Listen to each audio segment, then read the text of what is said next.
Well, with that, I am going to share out and kick us off today, and we'll do text readability, and I will share the lovely PDF because we are here today on this lovely Tuesday to jump into Anti-Oedipus 4.5, the second positive task of schizoanalysis. We have taken our time getting through the last two sections. The first negative task, the first positive task, and now the second positive task. It's a journey, and there is a lot to say, and I'm going to give a really shitty summary because it's important as we move forward when we talk about what the second positive task is, because it is this one is deeply important and also complicated in its own way. So to sort of jump back, and feel free, anyone who wants to correct me, you are more than welcome.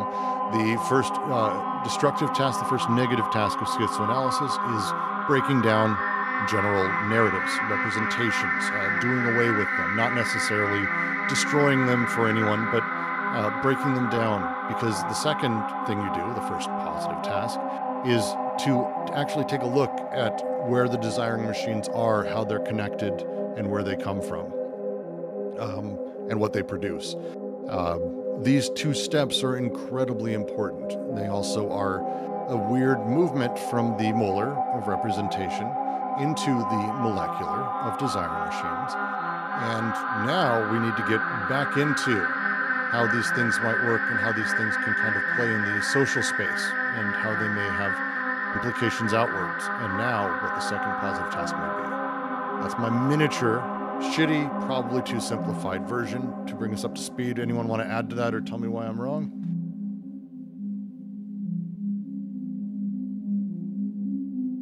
That sounds right to me. I mean, the first negative task, right, is like they admit psychoanalysis is correct, that we discover things by representation, right? Which then becomes the condition for their destruction. I like this sentence just from just 322, right, where they kick it off on 4.4. The first positive task consists of discovering in the subject the nature, formation, or the functioning of his desired machines, independently of any interpretations, right? Just like you said, right, now you kind of cleared the space of the representations, you can start to actually work with why things are functioning the way they are. Yep.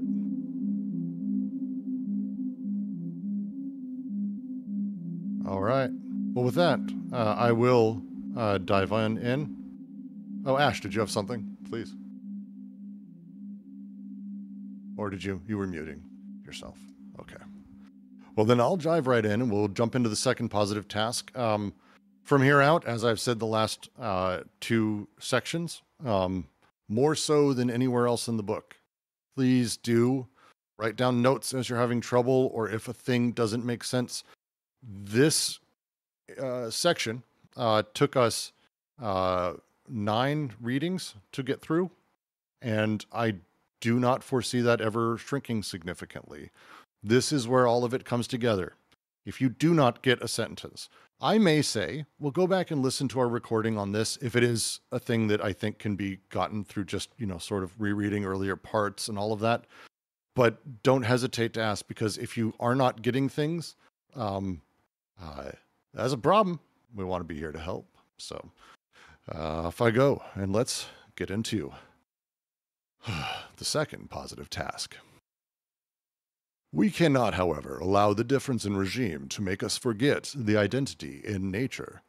There are fundamentally two poles, but we would not be satisfied if we had to present them merely as the duality of the molar formations and the molecular formations, since there is not one molecular formation that is not by itself an investment of a molar formation. There are no desiring machines that exist outside the social machines that they form on a large scale, and no social machines without the desiring machines that inhabit them on a small scale. Nor is there any molecular chain that does not intercept and reproduce whole blocks of molar code or axiomatic, nor any such blocks that do not contain or seal off fragments of molecular chain. A sequence of desire is extended by a social series, or a social machine contains machine parts within its workings. The desiring micromultiplicities are no less collective than the large social aggregates. They are strictly inseparable and constitute one and the same process of production. From this point of view, the duality of the poles passes less between the molar and the molecular than to the interior of the molar social investments, since in any case, molecular formations are such investments. That is why our terminology concerning the two poles has necessarily varied. At times, we contrasted the molar and the molecular as the paranoiac, signifying and structured lines of integration, and the schizophrenic, machinic, and dispersed lines of escape, or again, as the staking out of the perverse reterritorializations, and as the movement of the schizophrenic deterritorializations. At other times, on the contrary, we contrasted them as the two major types of equally social investments, the one sedentary and biunivocalizing, and of a reactionary or fascist tendency, and the other nomadic and polyvocal, and of a revolutionary tendency. In fact, in the Schizoid Declaration, I am of a race inferior for all eternity. I am a beast, a black. We are all German Jews. The historico-social field is no less invested than in the paranoiac formula. I am one of your kind from the same place as you. I am a pure Aryan of a superior race for all time. God, there's a lot said here. The last bit, that's not Schreber, is it? Or is it still Rimbaud? I think it's Rimbaud. The I am beast, a black is Yeah, the earlier phrasing. And then I that's think, definitely Rimbaud. yeah, and then the second half is also from that because it's, I believe, the same piece. Let's actually just talk about that section. The idea of the schizoid who claims these things, they are at any point these things. There is a reality around identity that we kind of aren't anything. And so it's a question of what are we, where do we fit in? And the schizoid declaration of I am the inferior, let's say Brooks, a cis white male from middle America. I go about screaming, I am a race inferior for eternity. I'm a beast, a black. I'm a German Jew. That field that produces that reality for me is no less invested than in the paranoiac formula, which is the opposition, which is more common from someone like me. I am one of your kind from the same place as you. I'm a pure Aryan of a superior race for all time. They're equally invested. They're equally socially invested and historically, socio-historical investments in that field. It's one of the underlying things that they want us to really, as they've talked about, and it's, I would really encourage, if you're having trouble with this idea, to go back and read The Whole and Its Parts, which I consider to be one of the better treatise on this concept. And it's very difficult to grasp, so don't feel bad. But it is the idea that there is no such thing as a whole and the parts, that it is a whole and its parts, and that they are one and the same, that there is a multiplicity within the singular and a singular in the multiplicity, the way that a cloud exists. And, you wouldn't say, talk about the droplet. There's droplets, but you also wouldn't say it's only the droplets. You'd say there's the cloud. Well, your cloud is nothing without the droplets. This back and forth kind of never stops. The whole and its parts, the reality of what these molecular molar things are, this is not talking about anything as there being a bifurcating line, and over here is the molecular shit and over here is the molar shit. That's not what we're doing. We're talking about the sum of everything, the all, and breaking it down, but we're talking about the parts as part of the whole and the whole as a sum of the parts. And this is very much what they're getting into here. They're talking about a little bit more of the productive side of the organization they've talked about, the two poles, the molar molecular, the paranoiac schizo, whatever it may be, these various investments. But there is no social without the machines that are invested, and there is no machines without the social to invest in.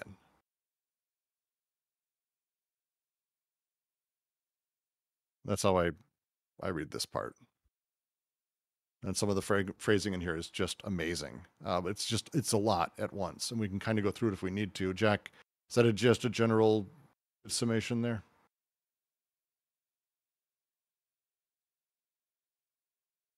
Yeah, I think I see where you're coming from.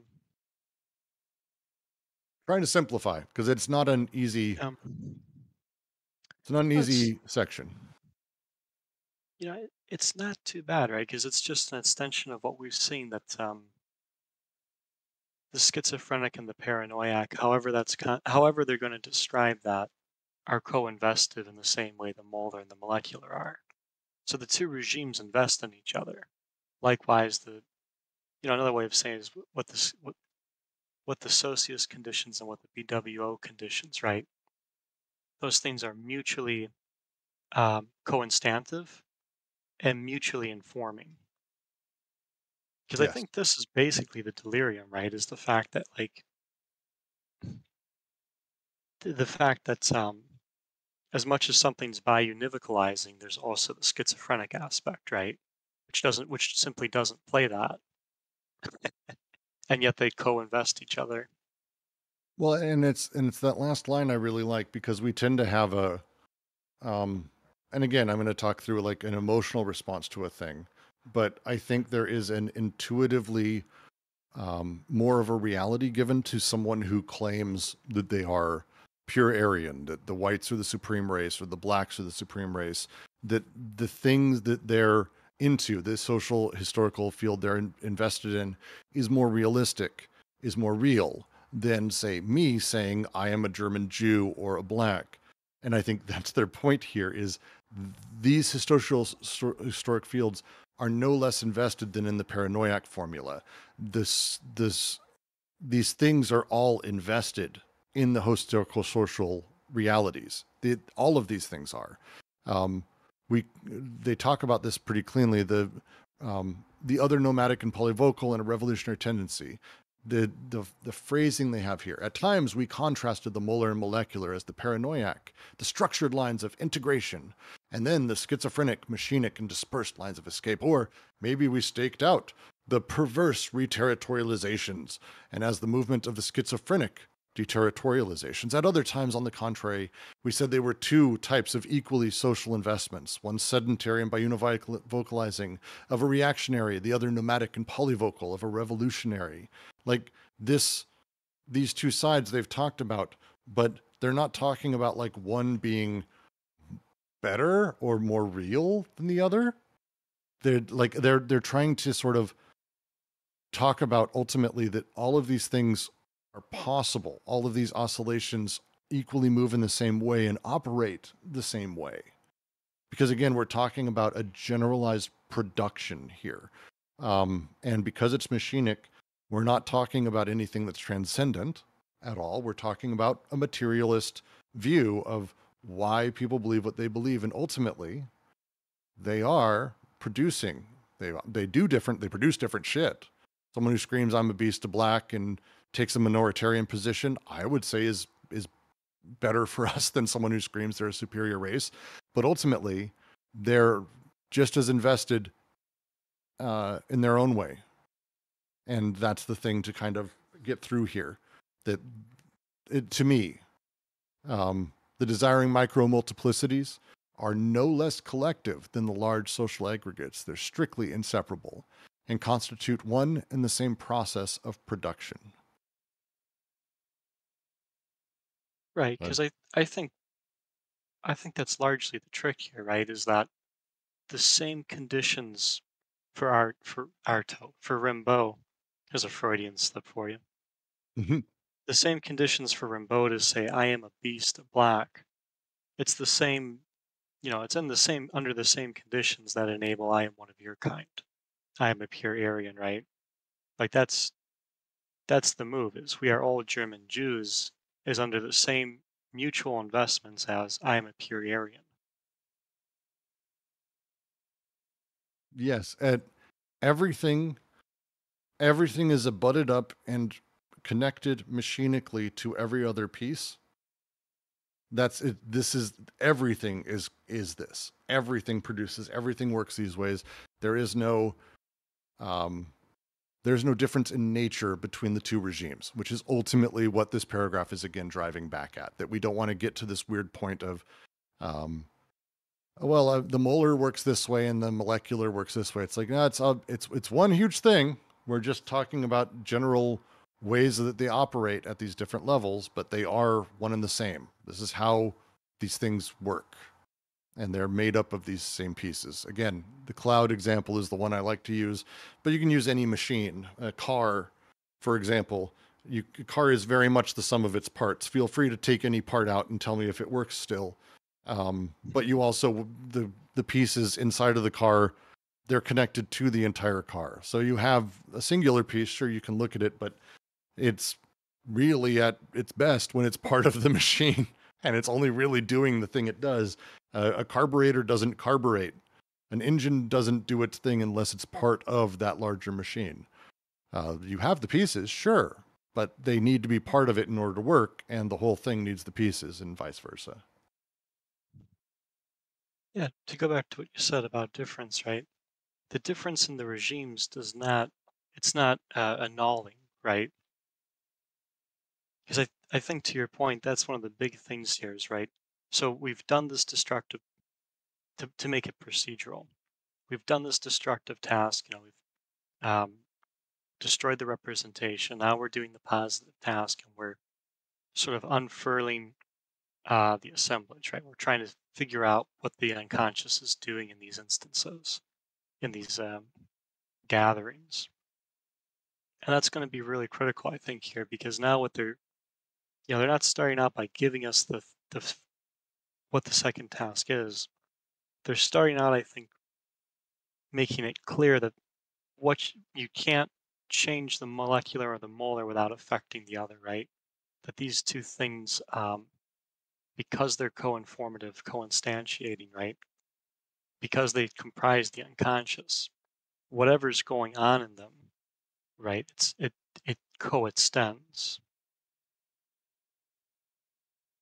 Yes. They will continue that in the next paragraph, which I think I should move to. Any questions on wording here? Any comments, please? Anyone should feel free to jump in. Any wonders of what we're reading? I'm streaming. If you want to take a look, I'm streaming the text. If you want to just read and take a second, feel free. I will take a moment and happily let you.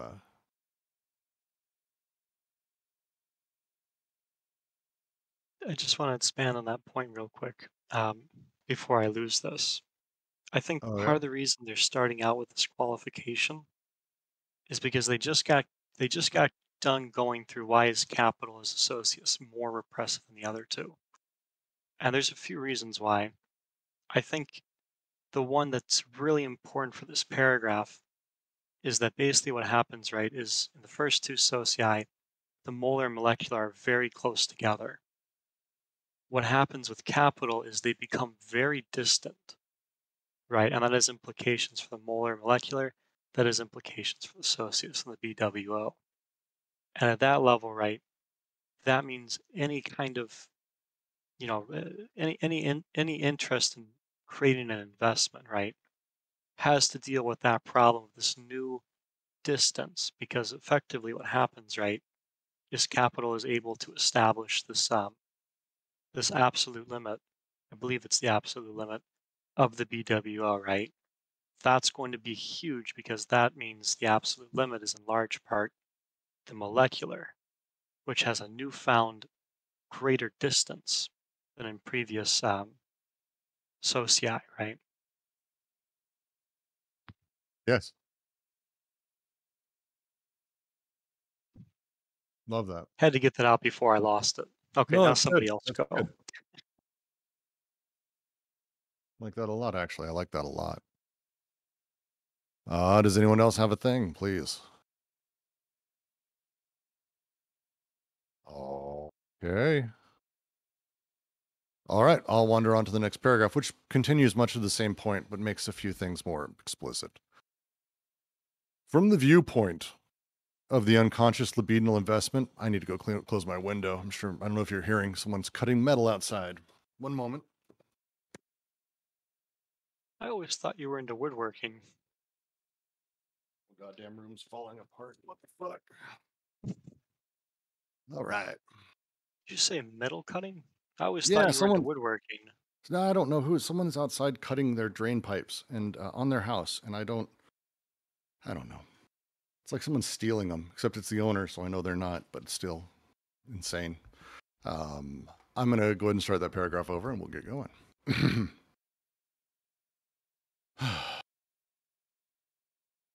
From the viewpoint of the unconscious libidinal investment, all the oscillations from one formula to the other are possible. How can this be? How can the schizophrenic escape, with its molecular dispersion, form an investment that is as strong and determined as the other? And why are there two types of social investment that correspond to the two poles? Well, the answer is that everywhere there exists the molecular and the molar. Their disjunction is a relation of included disjunction, which varies only according to the two directions of subordination, according as the molecular phenomenon are subordinated to the large aggregates, or, on the contrary, subordinate them to themselves. At one of the poles, the large aggregates, the large forms of gregariousness, do not prevent the flight that carries them along, and they oppose to it the paranoiac investment only as an escape in advance of the escape. But at the other pole, the schizophrenic escape itself does not merely consist in withdrawing from the social and living on the fringe. It causes the social to take flight through the multiplicity of holes that eat away at it and penetrate it, always coupled directly to it, everywhere setting the molecular charges that will explode what must explode, make fall what must fall, make escape what must escape, at each point ensuring the conversion of schizophrenia as a process into an effectively revolutionary force. For what is the schizo if not, first of all, the one who can no longer bear all that? Money, the stock market, death forces. Nijinsky said, vowels, morals, homelands, religions, and private certitudes. There's a whole world of difference between the schizo and the revolutionary, the difference between the one who escapes and the one who knows how to make what he is escaping escape, collapsing a filthy drainage pipe, causing a deluge to break loose, liberating a flow, resecting a schiz. The schizo is not revolutionary, but the schizophrenic process, in terms of which the schizo is merely the interruption or the continuation of the void, is the potential for revolution. To those who say that escaping is not courageous, we answer, what is not escape and social investment at the same time? The choice is between one of two poles, the paranoiac counterscape that motivates all the conformist, reactionary, and fascising investments, and the schizophrenic escape, convertible into a revolutionary investment. Maurice Blanchot speaks admirably of this revolutionary escape, this fall that must be thought and carried out as the most positive of events. What is this escape? The word is poorly chosen to please. Courage consists, however, in agreeing to flee rather than live tranquilly and hypocritically in false refuges. Values, morals, homelands, religions, and these private certitudes that our vanity and our complacency bestow generously on us have as many deceptive sojourns as the world arranges for those who think they are standing straight and at ease among stable things. They know nothing of this immense flight that transports them, ignorant of themselves in the monotonous buzzing of their ever-quickening steps that lead them impersonally in a great immobile movement. An escape in advance of the escape. Consider the example of one of these men who, having had the revelation of the mysterious drift, is no longer able to stand living in false pretenses of residence. First, he tries to take this movement as his own, but he would personally like to withdraw. He lives on the fringe, but perhaps that is what the fall is, that it can no longer be a personal destiny, but the common lot. In this regard, the first thesis of schizoanalysis is this: every investment is social, and in any case bears upon a socio-historical field. We are going to spend 7 hours on this. This is, God damn, I forgot, like so many of these paragraphs hit me so differently every time I read them. This is so good. This is so fucking good. Big I fan want to of the just, one-pagers. I'm a huge fan of this one. This one's amazing. I'm going to start with, if anyone's come here from various online personalities who have done readings or talked about AO, if anyone has ever said to you, Deleuze and Guattari just want us to become schizos, they do not. That person is shitty and didn't read the book. They explicitly say here, that is not the point. This is why I get angry when people talk about the hero of the schizo and they valorize what is actually a pretty significant mental condition and one that we should be very kind towards. The reality is it's the process. The schizo themselves are not revolutionary, but the schizophrenic process in terms of which the schizo is the interruption or the continuation in the void is the potential for revolution. There is so much to break down in this paragraph to get to that point. Before I start rambling, is there anyone who has a particular question on any of these sentences or the wording? And if not, we'll just literally be taking it kind of from mostly the top of this idea. So it's a lot to take I in guess here. the most confusing part to me, and probably the most important that I can think of, is where to go?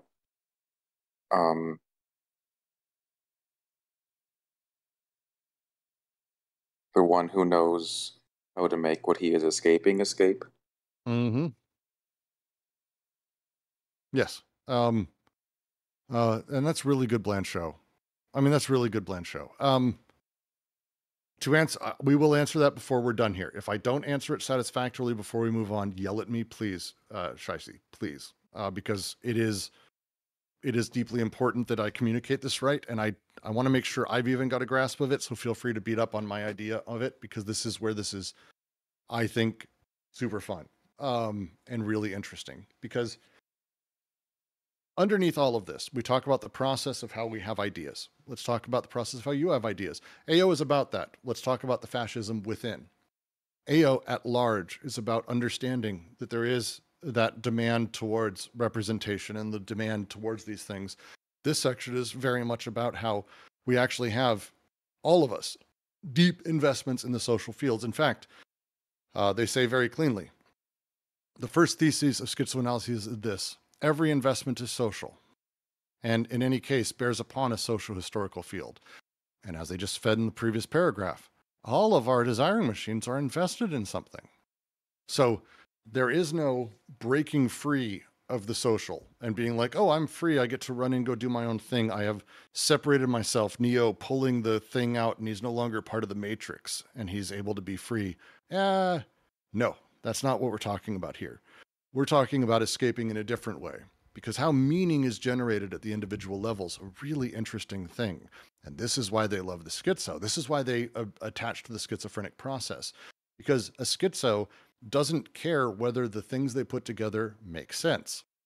If I take two sentences that may seem absurd, I can find ways to make them make sense. How do I put it? I have a Mr. Potato Head my son made on my desk right now. It's Pirate Head Potato Man.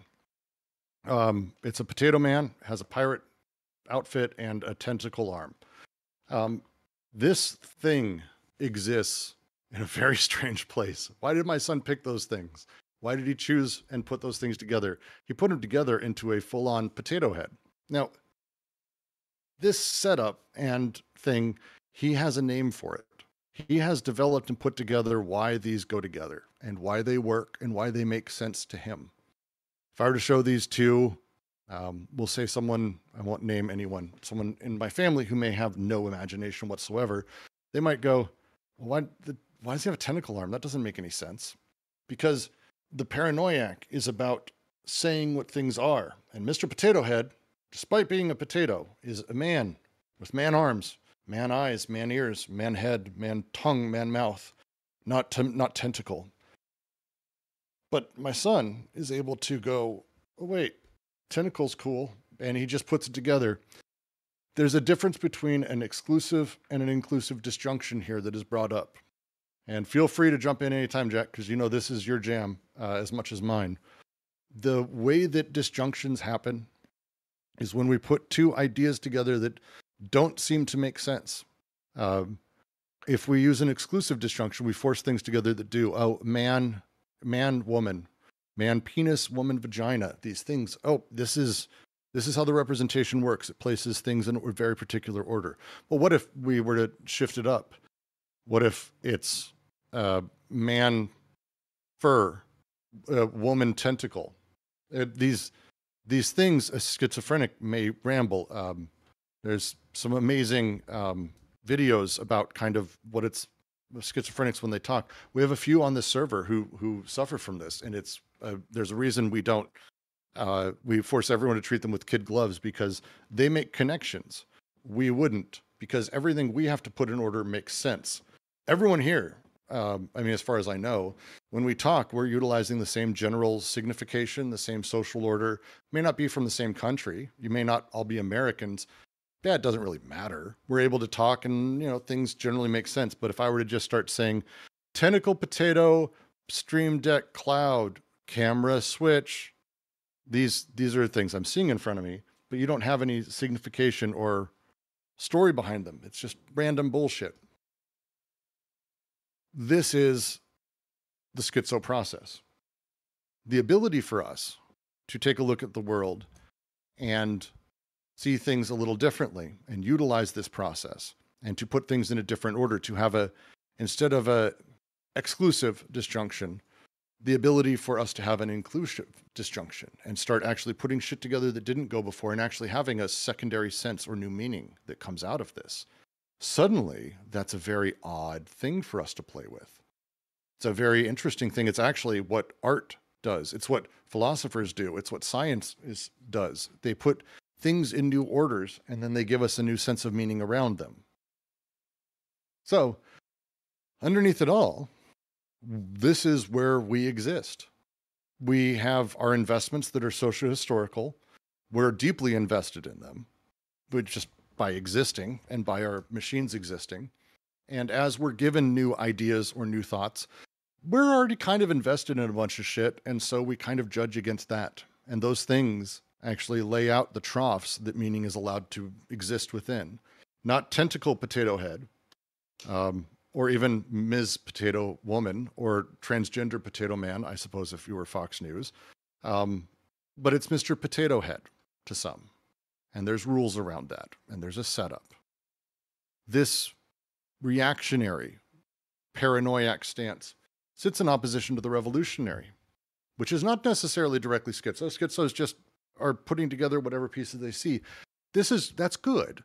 But a revolutionary, to the question earlier, Shaisi, the revolutionary creates an escape where they break out of this, but ideally, their best version is where they create an escape that leaves a hole open behind them, or even a secondary machine that allows the things behind them to continue to escape further.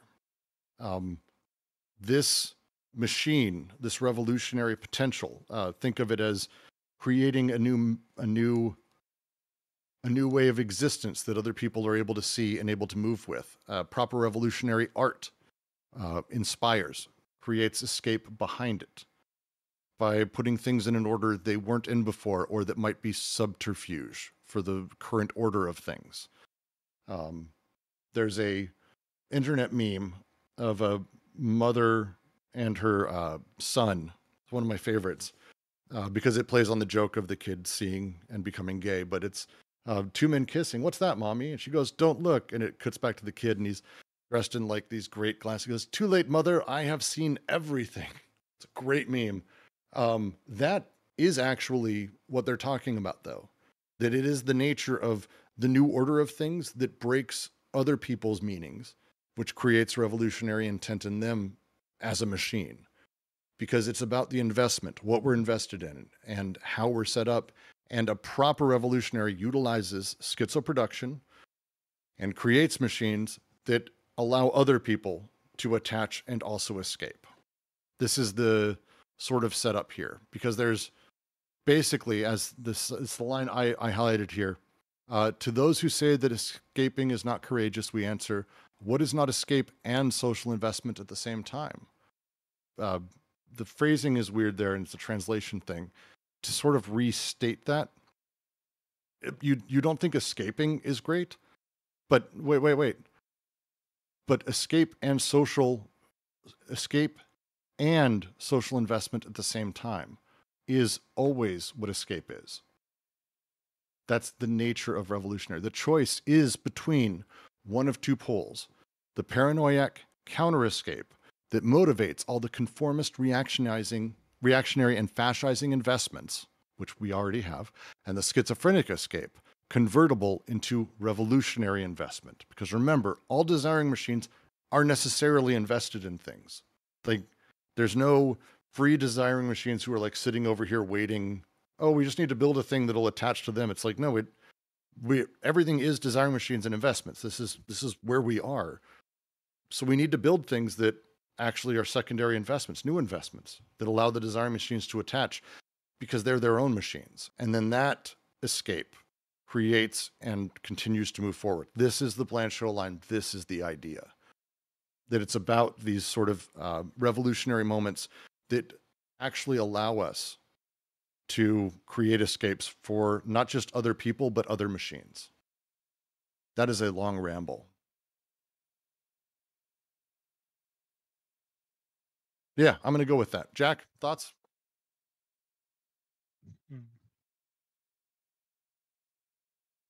I mean, I guess where I'd start with it is it's a question of how do we understand the unconscious, right? And the answer is really novel because they basically say, right, the unconscious as molecular and molar is it's basically under the conditions, I think, of the syllogisms, right? Their disjunction is a relation of included disjunction, which varies only according to the two directions of subordination. So, right, I mean, at a very basic level, I think they're just starting off with so we just talked about how do these two things relate. What's the condition for that? It's the included disjunction, and they start off with an and statement prior. So at that level, right, they're implying, I think, the connective synthesis, right? Because they're part of the implication here is, and I think they've brought this up in this chapter. I know it's coming up more as we go. How does the unconscious produce itself, right? The autoproduction, the autopoiesis. This first bit, I think, is really where they're trying to establish a lot of that, is that, under these conditions, right, basically the three syntheses, the unconscious does produce itself. And this is, you say that in doing so, the molar and molecular are produced as such, right? So if the second task is going to work with those two things, and we just talked about why you can't do something to one without affecting the other, right? We're starting to unfurl why it is that you can't do something to one without the other. Because not just because they're co-invested, but because they exist under these conditions, right? Because they're in a connective synthesis, because they're in a relation, because they exist through a distribution, right? Because they're in an inclusive disjunction. Yeah, the leaving a machine behind, the escape that causes escape. An example I've used before and I kind of like is actually the ending of Spartacus. It's not the whole movie, which has some deeply reactionary realities to it, but end of the film, they're trying to figure out, the Romans come, they're ready to murder a bunch of people, and they're like, we want to execute, which one of you is Spartacus? We'll only kill him, blah, blah. And there's this moment where one man just goes, oh, I'm Spartacus, and he's not. Like, Spartacus stands up, I'm Spartacus. And then someone else goes, I'm Spartacus. Which is weird. He's fucking not Spartacus. This is a break from the standard, a break from the conformist. But what he's doing is he has created room. And that room he's created is actually revolutionary potential, because immediately the next person says it. And then the next, and then the next, and the next, giving room for everyone to be able to claim that they are this, which enables actually ultimately the freedom and blah, blah, blah. But it's about just that little thing that allows secondary escapes, that allows playing against the conformity, the elements of that. It's tough. The Blanchot talks about it, the escape. The word is poorly chosen to please. Courage consists, however, in agreeing to flee rather than live tranquilly and hypocritically in false refuges. Values, morals, homelands, religions, and these private certitudes that our vanity and our complacency bestow generally on us and have as many deceptive sojourns as the world arranges for those who think they are standing straight and at ease among stable things. The reactionary nature of the vast majority of people in our politics. I was watching a stream where people were talking how we've become too multicultural, and they wanted to go back to England in the, they're using stats of like the early 1900s and the 1800s. And it's the story they've built is that wasn't a multicultural England. But anyone who knows their history knows that it was actually probably even more multicultural than now, just not explicitly so.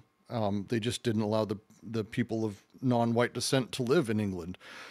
But England at large, the machine that was England, was deeply multicultural and incredibly fragile based on all of that. That necessitated the work of basically a mass army, and the majority of the machine that was the UK at the time was actually non-white. And so it wasn't even multicultural. Whites were the minority by a wide goddamn margin. Still really are if you think about it in that way, but they don't. Their story, the thing that they've taught themselves, the certitude, the values, morals, homeland, religion, and private certitudes that vanity and complacency bestow generously on us, have as many deceptive sojourns as the world arranges for those who think they are standing straight and at ease among stable things. They know nothing of this immense flight that transports them, ignorant of themselves, in the monotonous buzzing of their ever-quickening steps that lead them impersonally in a great immobile movement. Which is a fantastic description of the general reactionary mentality. A mobile movement. I love that. God, Blanchot is great. An escape in advance of the escape. One of these men, having had the revelation of the mysterious drift, is no longer able to stand living in false pretenses of residence. First, he tries to take this movement as his own. He would like to personally withdraw. He lives on the fringe. But perhaps that is what the fall is, that it can no longer be a personal destiny, but the common lot. Really amazing phrasing. It's a necessity that it's always ultimately social, that there is no such thing as heading off and being a hermit, Kaczynski style. Did any of that come close to answering your question, Shaisi? If not, let's please discuss. I'd love to. Yeah, I think so. More so the part earlier about like not necessarily pushing others or even leading them, but just creating the opening through which others can follow or also move. Yeah, it's an interesting place to be because you're talking about, and he uses the term in here, the counter-actualization, which is an interesting phrasing for Deleuze to use when he's talking about where was that? It's a little bit further up. Reactionary. I know it was in here.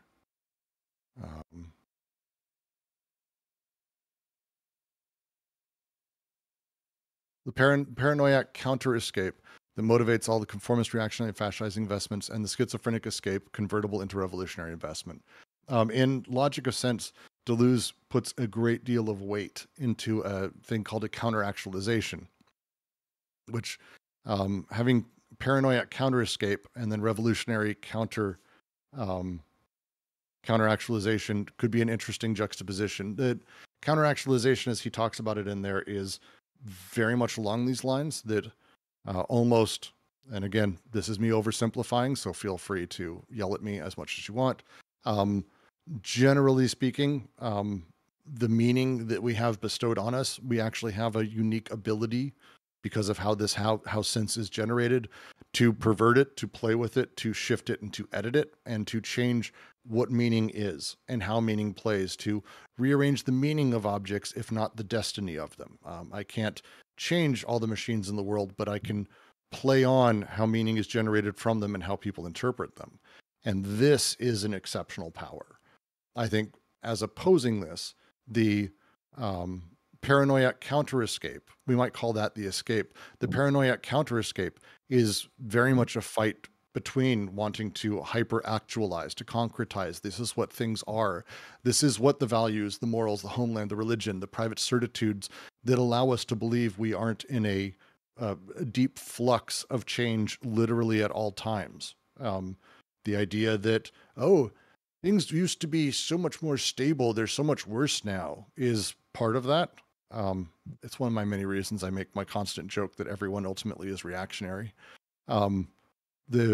Underneath it all, we can choose how these meaning bits come out, and that's the play with the schizo. That's the underlying, because at the base, every investment is social, and in any case bears upon that socio-historical field.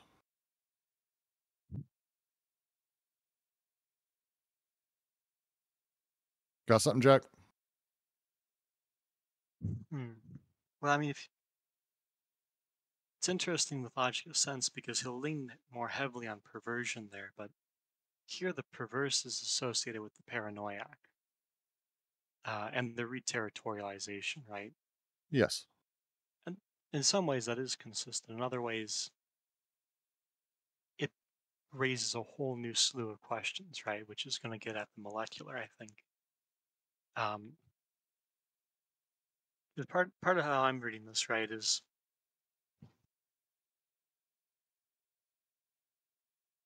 so I mean the easy thing to say is, right, this is a very Nietzschean paragraph to go into like the group and then to go into like how to escape the group, right?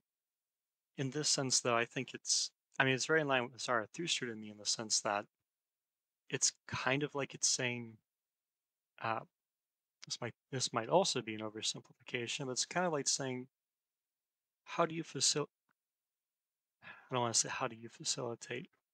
How can that which is comprising the group be enabled to escape the group, right? Because it's trying to, I think, move that question. Because, right, if you remember Zarathustra, it opens up with him coming down the mountain, going into the people and that, right? And he's trying to tell them something. And he ends up telling them a lot of things. Apparently, he had a very long notepad, yellow legal pad, probably knowing how these things go. But anyways, I think that's kind of what they're doing here, because when they write, at one of the poles, the large aggregates, the large form of gregariousness do not prevent the flight that carries them along. And they oppose it to the paranoiac investment only as an escape in advance of the escape quoted. Part of what I'm thinking here is they're talking about the paranoiac, I think, and in some level the molar, right? I think that that's tied in some ways to the lines of pressure we saw in the previous section. And I think that speaks to the schizophrenic lines as well. Because if we move that now into like the reactionary versus revolutionary investments, this to me is actually a very Freudian point. It's the same point they make in the previous chapter, right? How can this tension be released? And in that sense, I think this is kind of the interesting thing, right? Is like for a while, the herd problem a lot is about, and I'm sure you guys have heard this, right? It's about finding an individual, right? Discovering individuality in that. But that's not where Deleuze and Guattari are at when they're writing, right? They come back with something different, which is it's not about me escaping as an individual. It's about opening up an escape for the unconscious and its production, right? Because in doing that, I think the kind of deterritorialization they're talking about here, right? It's going to effectively change the unconscious and its self-production. Which means it's yourself the will be line drastically changed, right? it's the Go line ahead. that the schizophrenic escape itself does not merely consist in withdrawing from the social and living on the fringe. It causes the social to take flight through the multiplicity of holes that eat away at it and penetrate it, always coupled directly to it, everywhere, setting the molecular charges that will explode what must explode, make fall what must fall, make escape what must escape, at each point ensuring the conversion of schizophrenia as a process into an effectively revolutionary force. Right. And this is, I think, a large part of it too, is like where they're pointing at Nijinsky and Blanchot. On some level, Nietzsche's dealing with this too, right?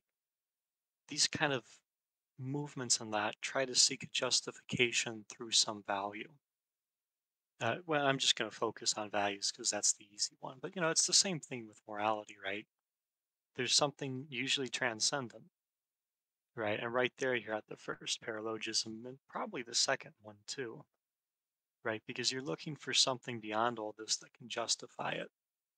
And in that, you're kind of you're taking a major risk that you're probably not going to create this kind of escape, especially because for the escape to happen, as they're talking about it, that very value, moral, what have you, just like the individuality, is going to be completely different.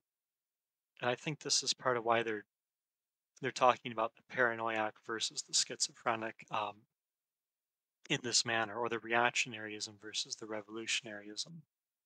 Even though the ism's probably misleading there, but for, for lack of a better word, um, part of what I think they're talking about there is like part of what the paranoiac does, right, is it affects production. And I think it does pressurize it. And one of the effects of that, it's kind of similar to the death drive in a sense that it can break production. Now, that's not necessarily good or bad, but I think that speaks to the difference here because I think the escape, anticipating the escape, I think this we can see in Capital where there's this molar deterritorialization happening that does anticipate the molecular. And in doing so, right, this is one way of thinking about it. It's kind of a way of what conditions change and where that escape is going to take place, because the kind of molar becomings that just get changed, right, that's not enough to create a revolutionary investment. That actually creates a reactionary investment. And in And doing so, right, can create, I think, some further repression for the molecular. Go ahead. yeah, and just to respond, Mr. Wolf as says, it sounds like schizophrenia is like creativity on steroids or Adderall.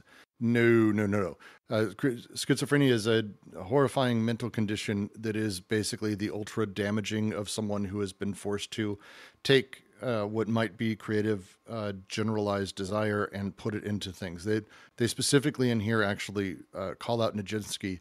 Vaslav Nijinsky as is a good example of this, and I think an example of what they mean when they say schizophrenia in relation to capital. Named probably one of the greatest dancers of all time. Due to various circumstances, he ended up having to become kind of a manager of a ballet troupe. And he ended up spending most of his time not dancing anymore, which he loved very, very, very much. And again, one of the best ever, apparently. But instead, he began to manage all the time. And this stress and the reality of this actually broke him to the point where he was diagnosed with schizophrenia. And he ended up spending 30 years in and out of mental asylums and never danced again. Schizophrenia is a condition. The schizophrenic process specifically is what they're looking at. And it is that of specifically an inclusive disjunction. It is the ability for people to hold multiple seemingly contradictory ideas or thoughts or elements in their head and actually find a way to synthesize meaning out of them and sense out of them. The Zen koans are a good example of this. There's a lot of things like that. The process of schizophrenia is very much something artists go through. I've gone through in my writing. Other people have. When we're creating something new, if you believe you want to create something new, that sort of is necessary. For them, as they're talking about it here, the schizo, the process, isn't just connecting two things and then going. There's lots of people who do that, and they're hardly revolutionary. Instead, it's making sure that what you build or what you leave behind is a machine that allows secondary or third tier escapes of other people around them, or even just not people, other desiring machines to have new investments. This is why artists are kind of the easy one to always continually kind of go back to, because artists, whether it's music, whether it's visual art, movies, the ability for us to be moved by a thing and have very unique images thrown at us that touch us in different ways or cause us to have new thoughts that tend to be deeply inspirational to a lot of thinkers, and all of us. I mean, I don't think I'm alone in having had such experiences. Artists are able to do this. Their argument, and they say this cleanly throughout the rest of their books, including very much in What is Philosophy, this is the nature of all the, what they would call the actual creative work, which they include science in, proper science, not science as like a cultural thing. So it's a really interesting sort of thinking through that, but it's about the breaking and putting together of ideas that didn't go together. Oh, I'm sure you meant it. That's great that you meant it that way. That you understood. He says again, I meant schizophrenia in relation to capital, schizophrenic process. I'm just sensitive to the terminology because there's a lot of people online who say stupid things like Deleuze wants you to be schizo, or thinks schizos are where, like, I hate that shit a lot. If you know anyone who's actually been diagnosed and having to deal with that, it's a long road, and it makes me angry. Yeah. There we go. Is there anything more in this that we can squeeze out? Any more questions? Any thoughts? Because we can move on to the next one, which ultimately is continuing off of this first thesis that every investment is social, and in any case bears upon a socio-historical field. And this goes back to kind of how deliriums work and how these things operate as well. But that's what they're going to be getting into here, is how investments operate. Because again, we made the move of destroying representation, then understanding where desiring machines are connecting in the first positive task. And now we need to talk about where investments are forming, because everything is an investment. Every desiring machine is invested, and every social or socio-historical element is invested in some capacity. And that's what we're going to be getting into.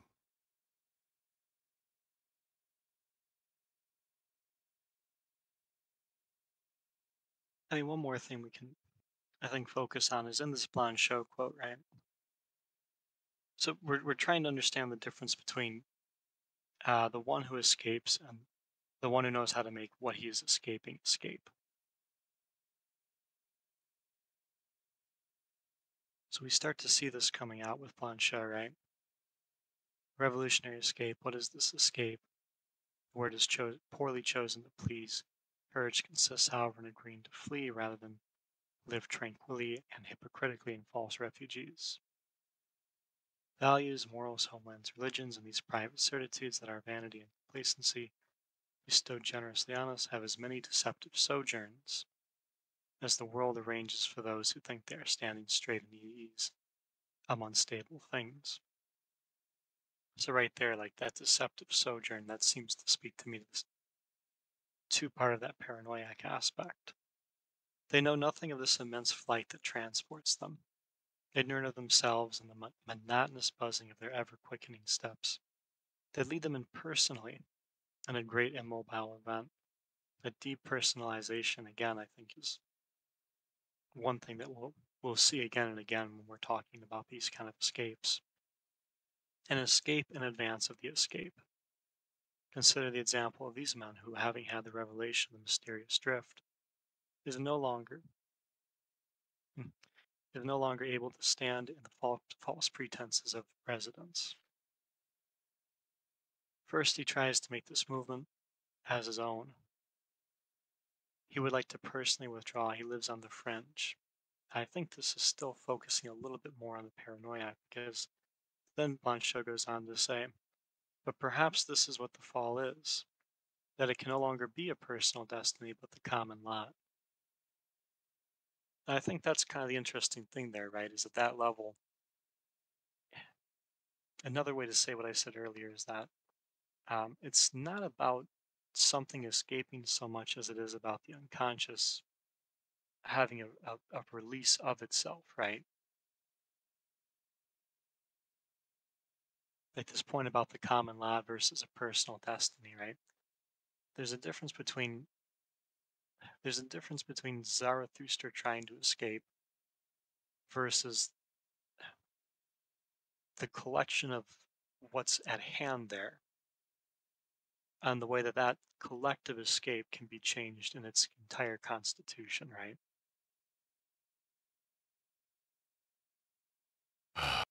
Let us recall the major traits of a molar formation or of a form of gregariousness, herd instinct. They affect a unification, a totalization of the molecular forces through a statistical accumulation, obeying the laws of large numbers. This unity can be the biological unity of a species or the structural unity of a socius. An organism, social or living, is composed as a whole, as a global or complete object.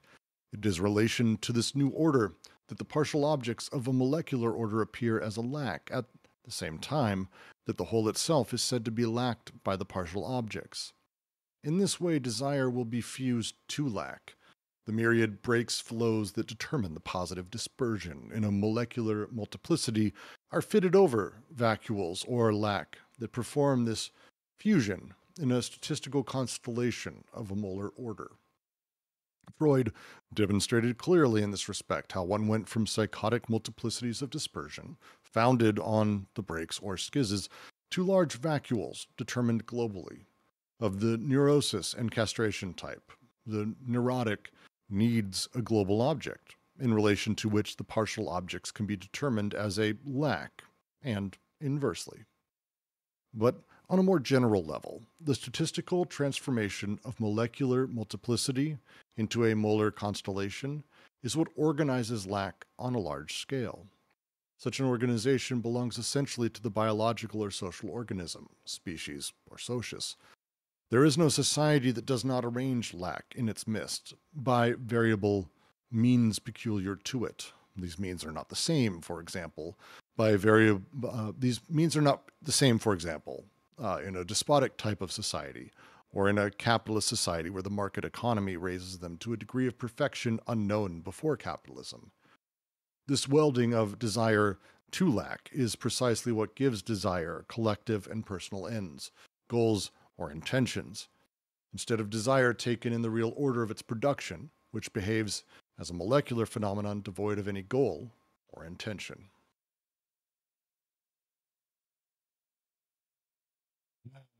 I have ways to explain this that are not super easy, but it's a whole thing.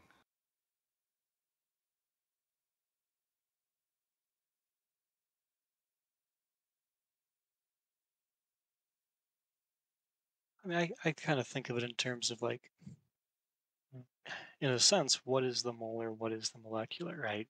Because we've already explained that they're intimately related, um, not even just regardless, but actually in virtue of any distance, right? So the molar works through basically, I mean, this is actually kind of a Keynesian point as much as it is Nietzschean, but the molar works through unification, a totalization of molecular forces through statistical accumulation obeying the laws of large numbers. So, in a sense, it's as simple as the way things add up, and you can contrast this with the Lucretius essay, right? The way things add up as opposed to the way things keep adding, I think is part of the difference they're suggesting here. And in doing that, right, you get a kind of unity. This would be important because when they start talking about goals in that, right? So it's not that we can't have goals, but it's that the unconscious and what it's doing doesn't really have goals, right? Desire doesn't actually have those things.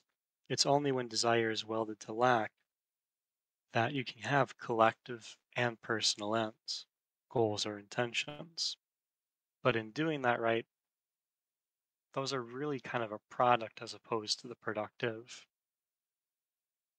And they're going to associate the productive more directly with the molecular there, right? Because the kind of unity and the kind of, shall we say, final product, if we want to switch from addition to multiplication, the kind of final product at hand, that's all going to depend more largely for them in this paragraph on the molecular multiplicity, right? Yeah. My my take on this phrasing, I've really liked a few bits of this because it tends to finally start really getting back to lack. It's a thing that Lacan's work in it and Zizek's work in it. Lack has always been a really important thing to me to understand how it plays, be it as like a manipulation of desire. But earlier and through this, they're kind of bringing it back to how lack is produced within the gregarious, within the molar, and how it sort of plays. And the phrasing here is really interesting. When we talk about, especially in capitalism, but in general, we talk about the way that an entire idea can be purchased, or a thing can be gotten, or an idea exists. It necessarily has a lot of pieces with it.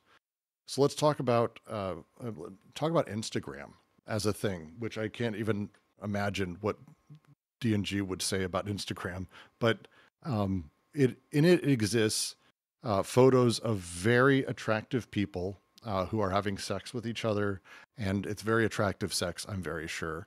And they're in exotic places, traveling the world with the world's best food.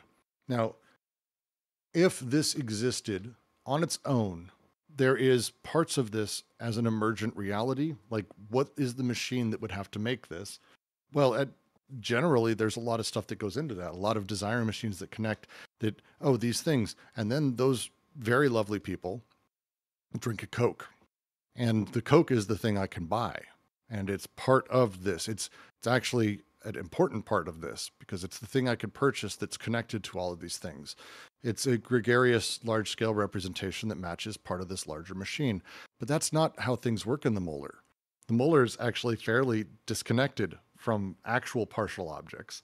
Even though we can take part in it, the reality is that very attractive couple spends a fortune on face tuning and makeup, and they have to eat very particular bits of food. There's the muscular guys. It's Mac from It's Always Sunny had the best line when he got muscular. He said, "It's really easy. Everyone should do it. All you need to do is have a studio, pay for the world's best personal trainer, stop eating all the food you want, work out 8 hours a day for 6 months while being paid good money." And that's all it is. It's very simple. Everyone can do it. And it's poking fun at the idea that, like, it's not just that someone is this thing or that you can just be this thing by buying this object. The buying the Coke, the successful house, these are things that can happen, but when they happen sort of emergently out of someone's life being a billion different ways and the desiring machines being ordered as they are. This arrangement seems to, at the large scale, be a thing I can grab, but when I do, the partial objects aren't really there in the same way. Instead, they're played as lack in this because they're not desiring machines. My desiring machines are here. They're doing what they're doing, but I can't make that representation fit. There's a disconnection there, but it works, and it works very nicely. That's the play they're making here. On a more general level, the statistical transformation of molecular multiplicity into molar constellation is what organizes lack on a large scale. There is no society that does not arrange lack in its midst by variable means peculiar to it. This welding of desire to lack is precisely what gives desire collective and personal ends, goals, and intentions, instead of desire taken in the real order of production, which behaves as molecular phenomenon devoid of goal or intention. The natural emergent behavior of desire works as it works. It doesn't give a shit. My desiring machines don't give a shit about picket fences or sex or attraction or man, woman, any of that. They're connecting partial objects. They don't even know what a conception of a person is. They're tiny. They're not there. But I do. I certainly know what those things are. And by going to those, the machines that should be there, it's a problem because they're not. And lo and behold, lack. Their desire becomes fused quickly into this because it needs to fill and it needs to play within that. It is in relation to this new order, this whole, this global complete object of the happy couple, the picket fence, the sexy people on Instagram, the whole, the partial objects of a molecular order appear as lack. because they're not there. I mean, they appear as lack because they're just not a thing. This is, again, representation plays in this. And at large scales, this is how our desire as a society, our investments get played. Kind of my explanation of it. It's a really tough concept that I've been playing with a lot because I find it really interesting because it brings in a lot of stuff that's really important in general, critical theory. We need how do we get manipulated? But it's not manipulated. How does society play with us? Well, it's lack. Lack kind of works in these things. And how does lack play? How do we get manipulated by lack? How does desire get manipulated by lack? It's not really manipulated, but instead it's produced, and here's how it's produced and makes through these things. It's a tough one. I hope what I said made any semblance of sense, though. Jesus. I start to think too, like, this is something to keep in mind as we go, but I would start to think that, like, as an index is created on that, right? On these revolutionary investments, I would think one of the things they're doing is they're working with, because lack is the first paralogism, right? I would think one of the things they're doing is they're obviously changing how those paralogisms function.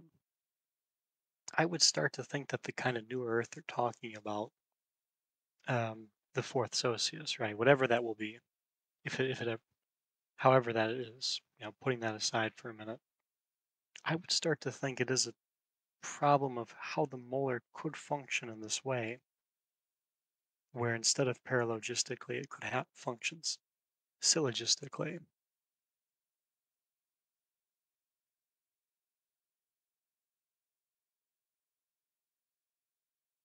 But obviously, that's a different problem than explicitly what they're dealing with here.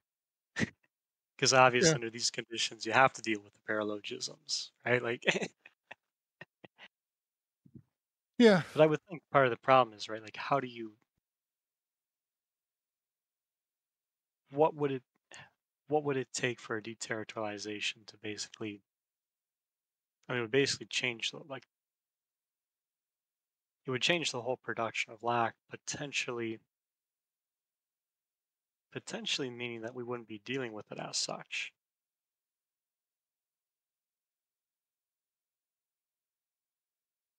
Because, like, this is where you kind of get the preconscious, right? The welding of desire to lack is precisely what gives desire collective personal ends, goals, or intentions, right? I mean, that to me, that sounds like the preconscious and later consciousness.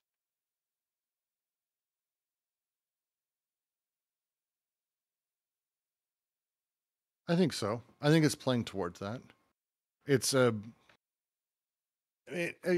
the seeming lack that is produced when we give non-emergent representations that power, and capitalism does it pretty much all the time. That's kind of the entire space of how capitalism works, is with images that don't have that.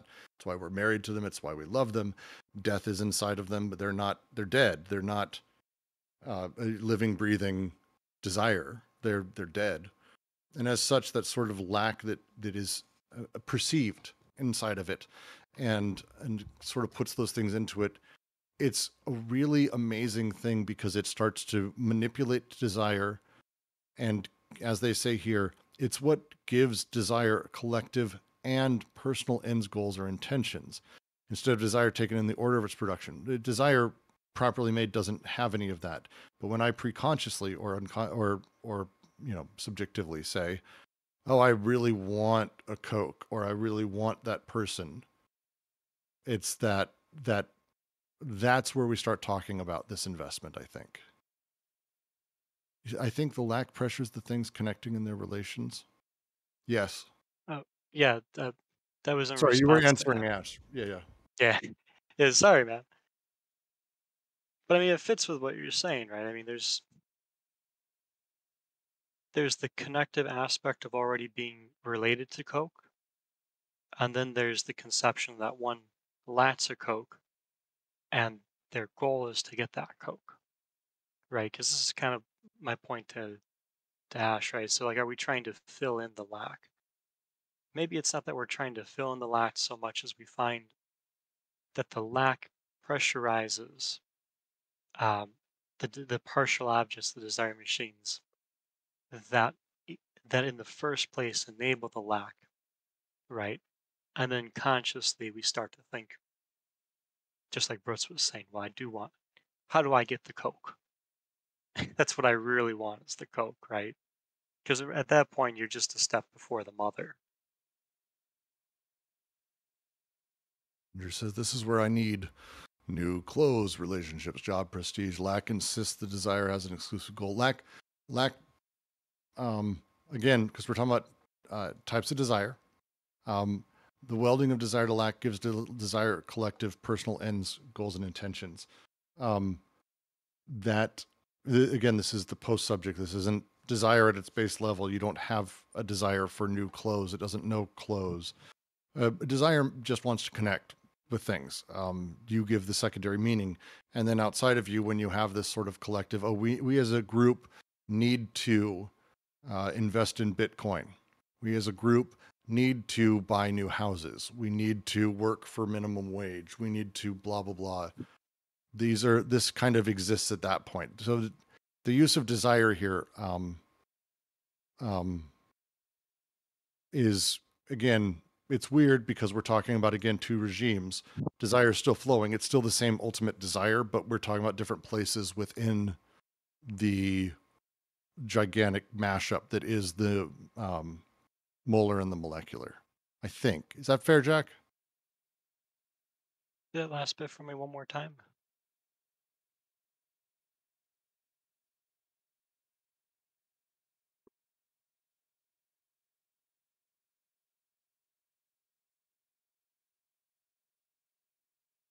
Oh, Brooks, did I lose you? No, I'm here. Oh yeah, say that last bit for me one more time. When they use the term at the end of this welding of desire to lack is precisely what gives desire collective and personal ends, goals, or intentions. We're talking about ultimately the same desire. Think of desire as the connective energy, the libido that is flowing through. At the very base, it starts flowing, and it's flowing through its own desiring machines. Desiring machines are just two partial objects slammed together, and they just are doing this thing, this massive amounts. But desire at some point becomes a collective thing we do get to experience. We experience collective desires, social investments that we all seem to agree with. Now, why is that as a thing? Well, it's because desire at this point it's the same desire, it's just a little further in the process, gets welded to lack. And this is what gives desire the collective and personal ends, goals, or intentions. But desire taken in the real order of its production, the actual production underneath, is always molecular and has no goal, intention, is just doing what it's doing. Post-subject is the shorthand I use for that. It's probably not right, but yeah. Yeah, I think what you're doing is you're putting your finger on the molar there, right? Like the kind of thing where we can go, like especially at the personal and collective level, right? It sounds like part of the condition for the personal or the collective is going to be the molar. And that extends into, I think, how the paralogisms are getting used because, I mean, at some level, this is getting at the problem of like, must the personal and collective be put in terms of it, like I say, a transcendent signifier, which is usually the phallus, right? That's right there in the first paralogism, which is why we can make fun of the Coke bottle the way we are. Oh, I lost you. No, I'm here. No, I lost Ash, I Oh, think. uh, so if there's a relationship between the Coke bottle exists in relation with other things, right? These are other machines. Those relations are part of the connective synthesis, which is a series of ands, right? This is what constitutes their relations, I think. In doing that, right, the Coke bottle is just one piece of that, just like the liquid of the Coke is one piece of that, just like the mouth it's in relation to is one piece of that, and so on, right? But when the Coke bottle is elevated above that, where things start to be defined in terms of the Coke bottle, that's part of the risk there. That's when it becomes the phallus that transcends signifier, because now the molecular is being taken in terms of something that's been um, basically taken out of it, and at the same time, at one and the same time, it becomes the exclusive perspective upon it.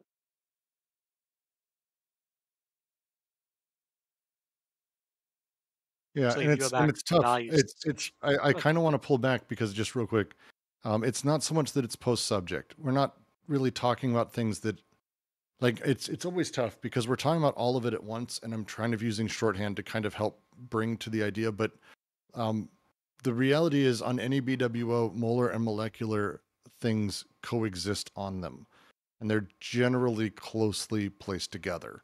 Like so, there are the phrase I think is molecular desiring machines are in themselves the investment of large molar machines or of the configurations that machines form according to the laws of large numbers. The the thing that's like being added here, I'm just sorry to go back. I'm going to read a little bit of Holland here because I just want to make sure my phrasing is better. I don't want to fuck anyone and send anyone in the wrong direction. In one sense, molar investments are simply ones that happen to correspond to prevailing social norms and to thereby reinforce what D&G refer to as gregarity or herd instinct, whereas molecular investments depart from and thereby can subvert the norms. And if molecular investments do subvert norms, it's ultimately because they differ in form from molar investments. Molecular recording disjunctions are inclusive rather than exclusive. Their machinic connections multiple and partial rather than global and specific. Their subject conjunctions nomadic rather than sedimented. And so desire remains multivariable and polyvocal instead of succumbing to univocity and belief. And that's kind of the thing I think we're talking about here. When we have desire that is collective with personal ends, goals, or whatever, we've hit the place of belief. We've hit the place of delusion. Um, and even as they phrase it. And I think that's what we're talking about here. I just want to make sure I get that right. Sorry, Jack. I didn't mean to interrupt and go down a weird path. no, that was actually, I mean, that was spot on.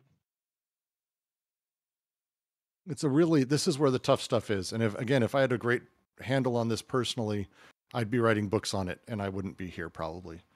Actually, I probably would be. I think I'm doing this fucking reading the rest of my life. But still, yeah, it's fascinating this way, I think. But it gets at like, how do you get these kind of norms, right? There's something, I mean, this does kind of the transcendent in that, right? Like, or like we go back to values, right? You know, we keep hearing about a higher justice. That's exactly what we're talking about here, a higher justice, a transcendent justice. You know, this kind of justice that we're in lack of, the kind of thing we wanted all along, right? The thing that the desires add up to and ended up actually intending to be, but that, you know, they didn't intend to be such things, right?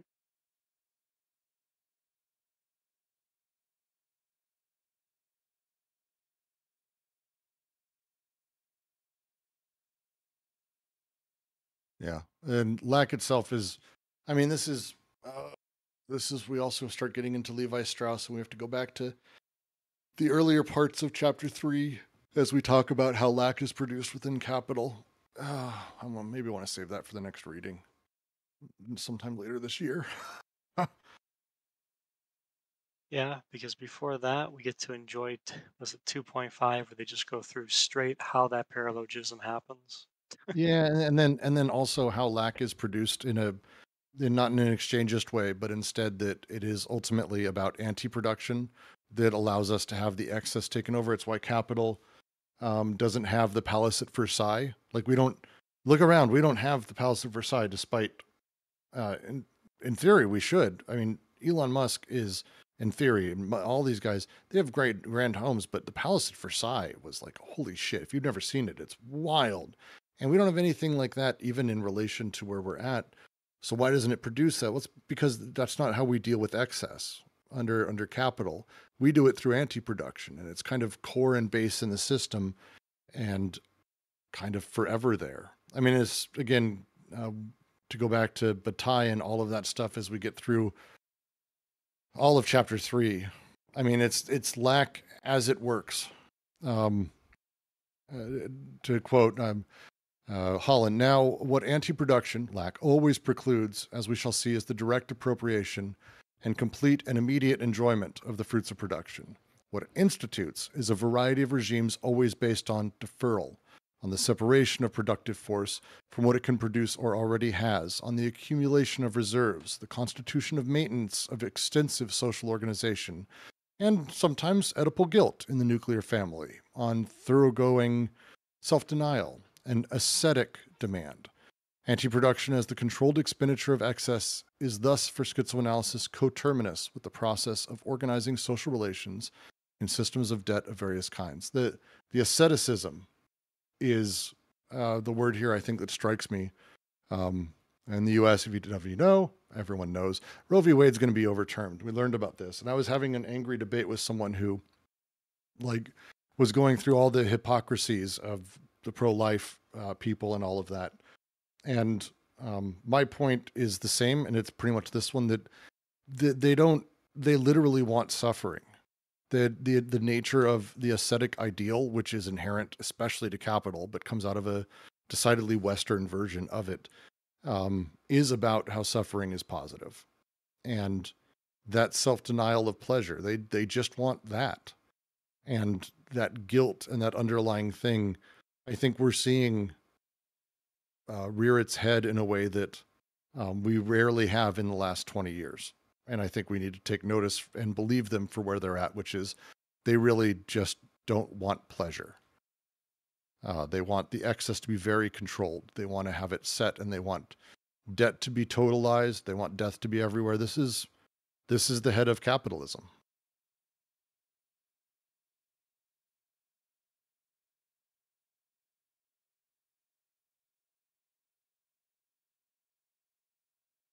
Well, that's part of the thing, right? I mean, part of the reason like the hypocrisy in that, we're often tempted to call these things out, but that's, it doesn't exactly get you far. Like you can Mm-mm. win the rational argument, right? And good for you. Sometimes that is important. Um, but it's to me, it really does go back to the Foucault-Chomsky debate. Is like it's not about establishing a new higher justice. It's more about getting at the justice that's there and all the things that are co-constitutive. And I think kind of working with how that can be changed, because like there was something in your quote that made me start, that got my gears turning.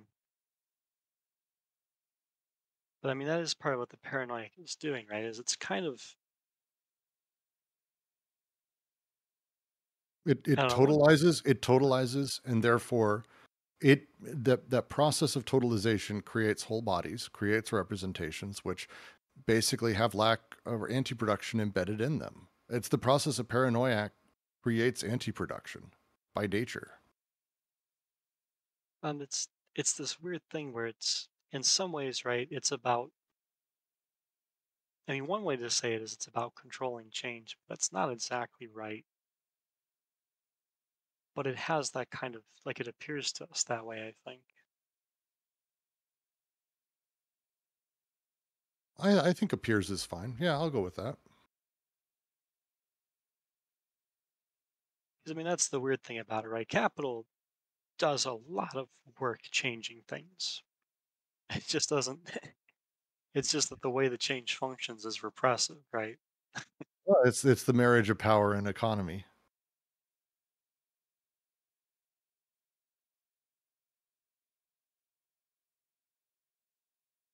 Yeah, and that's again could go back to the paralogisms, which we did. We have multiple recordings discussing them, but if you want to go back, you can re-listen to us go through all of those. This is how lack is produced through the paralogisms, and this is why they utilize Oedipus, I think, so deftly. The nature of how Oedipus produces lack, or specifically creates a false signified, so that way we actually desire sort of gets swelled underneath or repressed, is an incredibly genius little stroke of functionary, I think.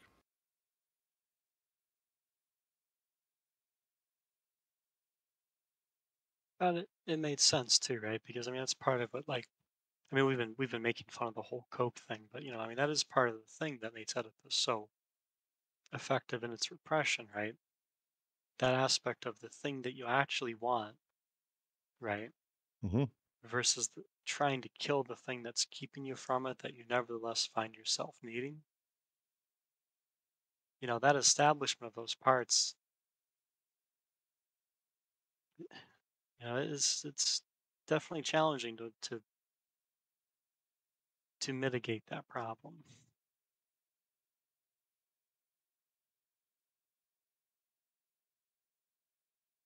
Because you got to think if Oedipus had known that he was killing his father in that story, he probably wouldn't have been able to do it, right? He just does it because he's angry. Well, it's also just a story. Well, that's true too. Please, questions, comments. There's a lot here. There's so much here. Jesus Christ.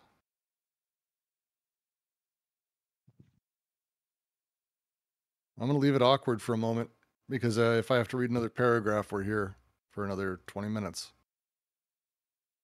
It's a short paragraph, so I'm happy to do it. But we do get into Nietzsche for a little bit, which is great.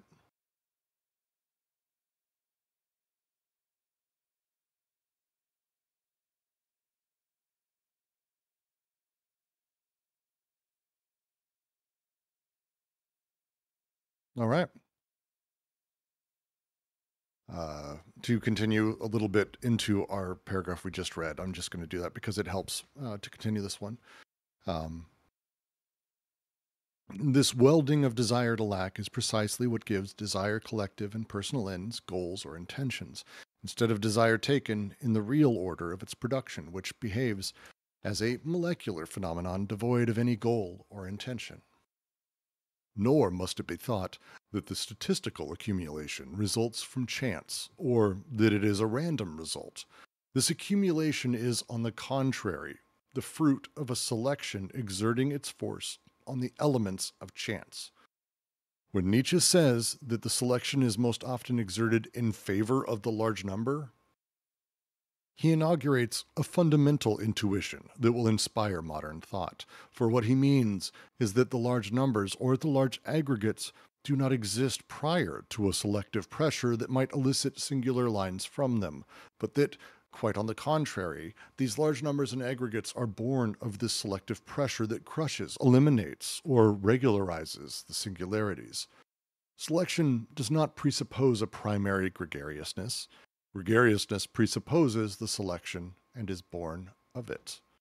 Culture, as a selective process of marking or inscription, invents large numbers in whose favor it is exerted. That is why statistics is not functional but structural and concerns chains of phenomenon that selection has already placed in a state of partial dependence, the Markov chains. This can even be seen in the genetic code.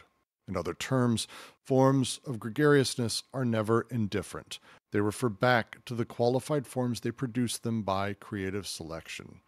The order is not gregariousness to selection, but on the contrary, molecular multiplicity creates forms of selection performing the selection, creates molar or gregarious aggregates that result from this selection.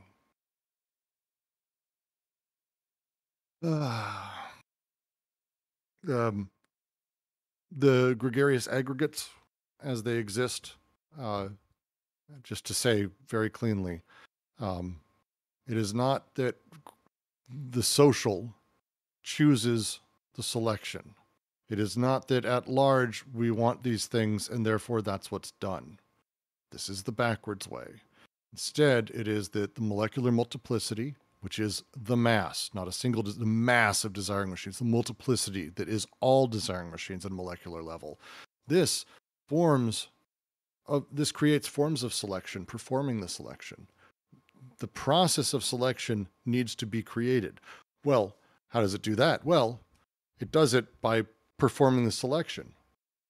There's kind of an insistence upon itself that presupposes the gregariousness at its point. The molar or gregarious aggregates come from this and result from this selective process.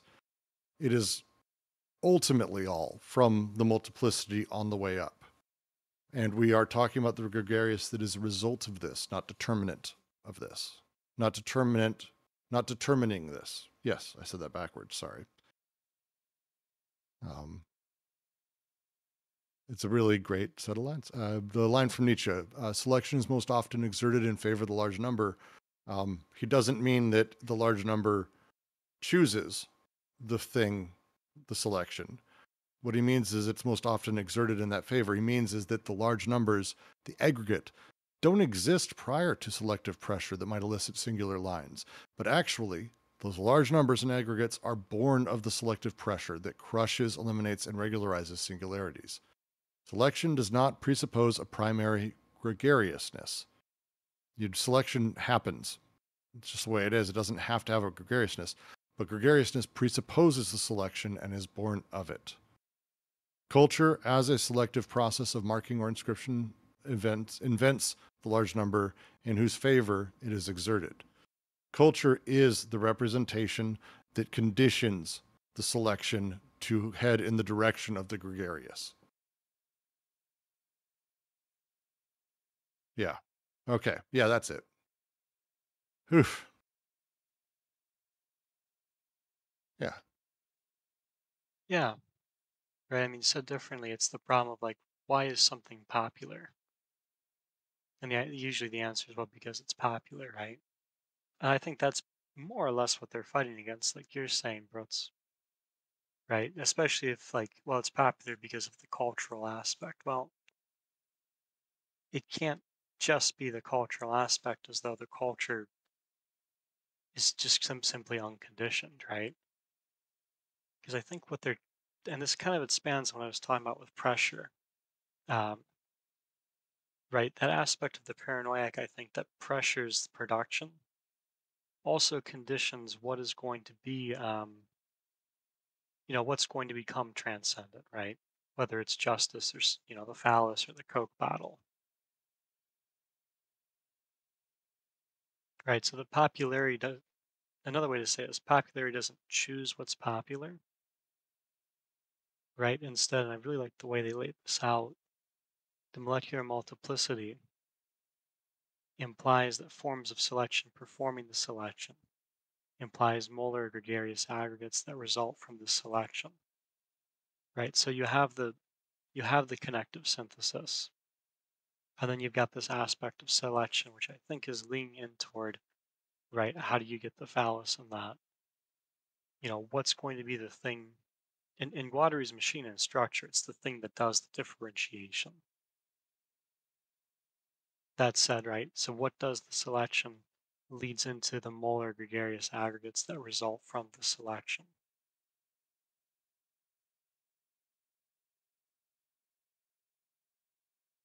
Yeah, it conditions its own selection. Lucky thing. All right, it's just getting at the point that this is really just tautological. Yeah, I mean, yeah, absolutely. Ash is asking again what they mean by transformation.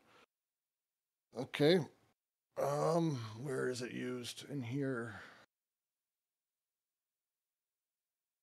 It's the process we just went through, right? How does the molecular, how does that thing that's going to basically represent the molecular, how does that happen? And that's what that last sentence is really laying out. Is it doesn't happen because of because selection presupposes the gregarious. It happens because the connective synthesis happens. There's something that performs a selection, or rather, there are forms of selection performing the selection, and that leads into that which is going to represent that connective synthesis. Let's see. Section over your head. Well, Mr. Wolf, come back anytime. We'd love to have you.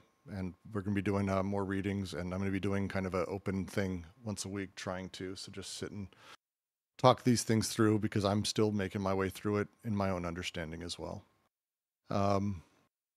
Ash, the perception of popularity is emergent, and popularity is emergent from the perception. It's less direct. Think less about the perception of popularity. Think about actually how culture is made, why you eat the food you eat, why the decisions to say you like the food you do. If you've ever been to Sweden, they all eat licorice. It's disgusting. It's one of the, I fucking hate it. I don't eat licorice. I like violet candy, which is disgusting also, by the way, to a lot of people. Why do I desire these things? Why do I want these things? Why are these things set up in large numbers? Why is this culture set up in front of me? Well, the common way people have thought about it is this is the culture. You want to do things like us, so you get in line. Your desires get in line. It's like, no, not so much. There's a lot of these desiring machines and desires being produced. And sure, at some point, the desire may get transformed and set up, but it's not so much that, oh, I want to fit in or I want to be part of society or a culture.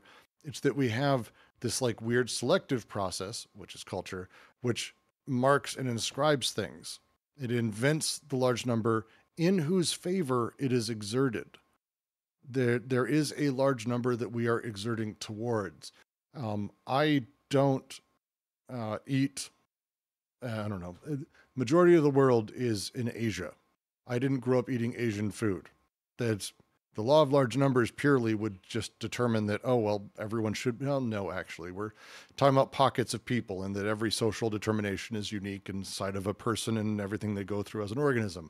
So not so much. How do my desires get manipulated? Well, culture becomes the selective process of marking or inscription, which invents the large numbers in whose favor it is exerted. The gregariousness is exerted in that direction. This is why statistics is not functional but structural. It concerns chains of phenomena. Selection has already placed in a state of partial dependence. By even going down that road, we've already claimed these things are partially dependent. We've already said these things. We've created the conditions under which these things have been pulled out. That element can be seen in everything. They use the example of genetic code, which we could have a long discussion about. I'll kind of avoid because it's complicated. To say another way, and it's how they end it, forms of gregariousness, the large number of things that we do, are never indifferent. They refer back to the qualified forms that produce them by creative selection. The order is not, we do the thing at large, and the thing at large that everyone likes is what I choose. But on the contrary, we have emergent molecular multiplicity that then produces forms of selection that perform the selection. By having a form of selection that performs the selection, how do we have a form of selection? Culture. Culture is the form of selection, conditions what we choose, and therefore, from there, it is then produced as molar and gregarious aggregates that result from that selection. Why do you choose what you choose? You choose it because of the culture and representation. The representation conditions selection. Desire machines don't give a shit, but they get pushed into this selection process. And lo and behold, isn't it kind of amazing that they tend to go in the direction of the large-scale culture that they've been pushed into? It's a tautological circle that's chasing itself, that they're saying start from the bottom, start from the molecular. That's the difference between sort of the general hey, no, everyone just has lack. It's primordial. It's part of just who we are and existence. There you go. It's like, well, there's other things. Desires not manipulate. Let's talk about a purity of desire and a productive, emergent, positive way of looking at the world, which is very much Deleuze's way, and not one that starts with negative and everything's constantly breaking down. If it's positive, things are produced. And if they're produced, they're conditioned. If they're conditioned, that's how we get the laws of large numbers that happen to always be in line. It's why I like burgers with lots of cheese and bacon. Why I want one all the time. It's why I want Pizza Hut thin crust pepperoni lovers pizza. Why? It's a garbage food. It's good though. I love it, I guess. Why do people like what they like? Why do people want what they want? They're conditioned by the fact that they have to be conditioned. We don't just make cultural gregarious choices. That's not the emergent reality. The emergent reality is our bodies and our organism would be just doing whatever desire machines are connecting to, flitting from one thing to another until we die. We're organized socially. Well, how do we make those determinations? It's not that the laws at the top is the conditions us. It's that actually we have these representations that are conditioning the emergent desire into fitting into them. And the resultant happens to be molar or gregarious aggregate. If we didn't have culture, for example, and I don't mean in an American way. America has American culture, which is even more insidious and terrifying. But if we didn't have culture in general, what food would you choose to eat? Whatever. But we do. We have these things that are necessarily conditioning the choice and making the choice a real thing in a selection. I don't know if that makes sense. I'm going to stop repeating myself at this point. Drew, Ash, Jack, Jan Claire, please tell me in general if I'm being stupid and just saying a thing over and over. It's tough. This is how I've been getting it. It's a lot to sort of take because it's a switch from the general idea of, well, we set the tone as a society and people fall in line. It's like, it's sort of, but it's more complicated than that. And there's more happening underneath the surface.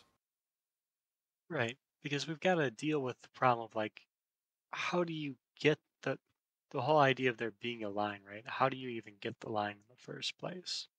Mm-hmm. Right? It can't just pre-exist everything.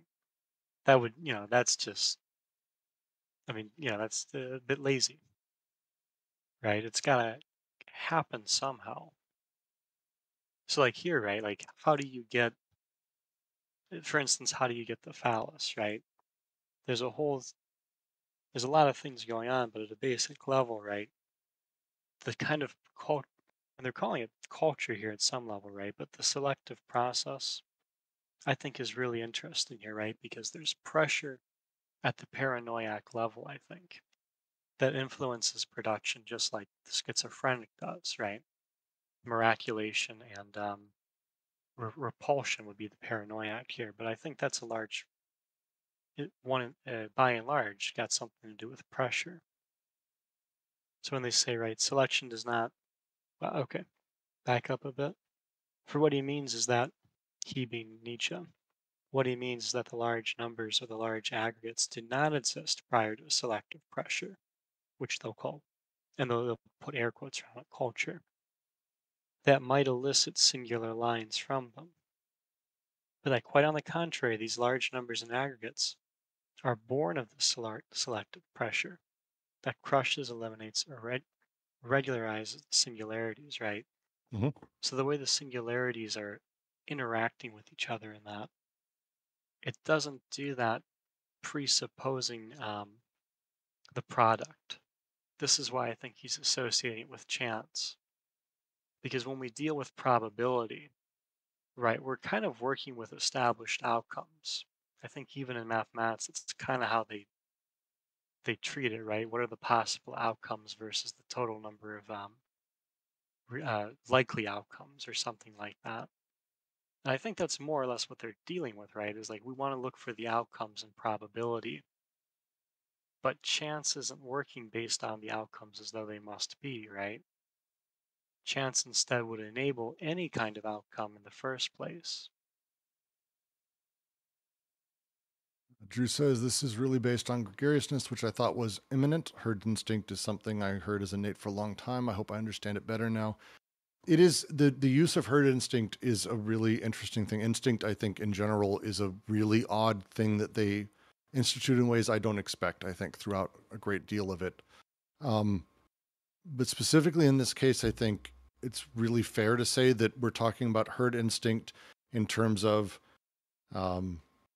less a directly imminent, I'm doing what the group is doing, but I want X, Y, or Z, and I'm reacting to external stimuli. Why is my desire reacting in this way? Why does my desire want that thing, and how do I do it? This process of how desire comes to desire what the group wants and how desire comes to match that is what they're talking about. And so I think it matches conceptually herd instinct but the use of herd instinct does make it seem like it is more imminent than anything else. I'm with you on that. It's an interesting phrasing. Yeah, because if you, it's not something that's innate to people and that it's something that itself is contingent, right? So like the imminence of it, I think, is just that of the molar itself, right? But Yep. what that does is it enables something transcendent, right? And that's going to be the phallus, whatever thing is representing it.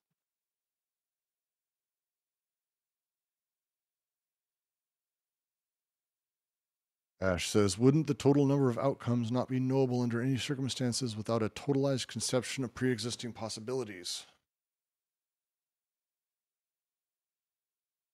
That's similar to the problem of how can the thing that's popular pre-exist popularity, right? So like when they're comparing chance and probability, or like where they say, maybe this is a clearer sentence, that is why statistics is not functional but structural. So that, I think that's largely the point, right? The singularities aren't being taken for what they're doing in their function. They're being taken for um, what they kind of end up enabling. So like, the easy way to say it is the process is confused with the product. Glad Brits. No, I was just going to say that's a great way to put it. It's a really unique thing for sure. But I think that phrasing is good. I like that too, because it's true. Like stats doesn't tell you why things are doing what they're doing or what they're doing. It just tells you what you can expect to find. And that's why we use them. Hmm. So we don't have to deal with chance as such, so we can deal with probability. Yeah, and again, to go back to what Jack said, which is I think spot on.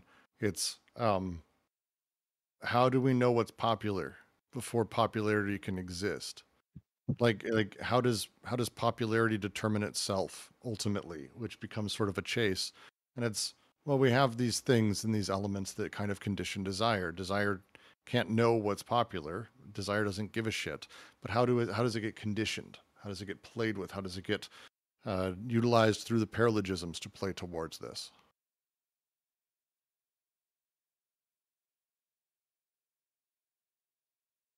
Yeah, and to your earlier point, right? Like in terms of this first thesis, every investment is social in any case bears upon a socio-historical field, right?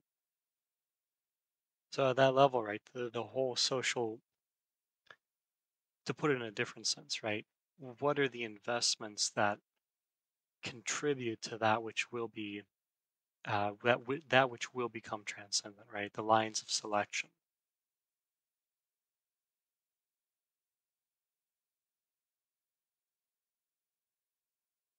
Yeah, it's an interesting setup. It's the line they use earlier, which is all resignations are justified in advance. There's a it's not so much that desires about needs. It's not about any of these things. Lack doesn't play into it. It's about how desiring production sort of has these elements introjected and played into it in order to sort of be moved. It is very much descriptive or proscriptive. A lot of people believe that things are proscriptive. A man, the conception of that as an example. What is a man? What is a woman? These things are proscriptive. Well, they're more descriptive, but if we take them proscriptively, that shifts things. And representation does that fun game. And when you start talking about cultural, and you start talking about how desire is ultimately conditioned because it's making its selections based on the very condition of the culture, it's not a shock that it tends towards what the culture wants.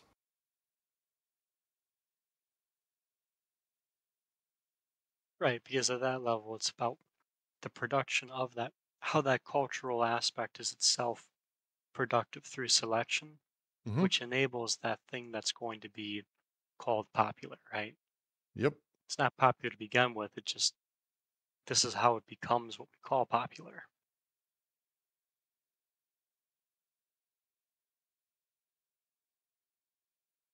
This has been good too, because now going back to our previous conversation, Brits, I see why you're focusing on the social now, Mm-hmm. going back to the first thesis. For anyone who what didn't, Jack and I were late because we were having a half-hour long discussion about one of the thing this what he's about to talk about, where it's my focus on the social and how there's actually production maybe happening within it. And this is not AO. This is my weird ideas. Don't listen to me. Ignore me now. This is not helping with your AO understanding at all. I'm just have weird ideas and wanted to talk about stuff. So, But I do think it's a it's oh, good. no, please. But to preface that, it's a big deal too because right, like we just came off all the psychoanalysis and like the problem of putting the social in terms of the familial versus the familial relying on the social, right? Yep.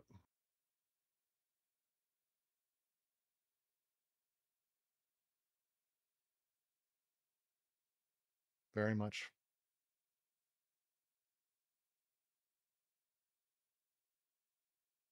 We should continue that though. We should it'd be fun to kind of workshop some of these ideas and see what we can make out of them. I think there's a lot of it's again in as we get to the end of this, and I wonder if anyone else would be the same. It's my fifth time through the book. It's my second time through with the group. Well, technically my third time because I read it again, kind of as we've been doing this. So it's like two simultaneous readings. I guess I've been doing, which is like doesn't make sense. I guess.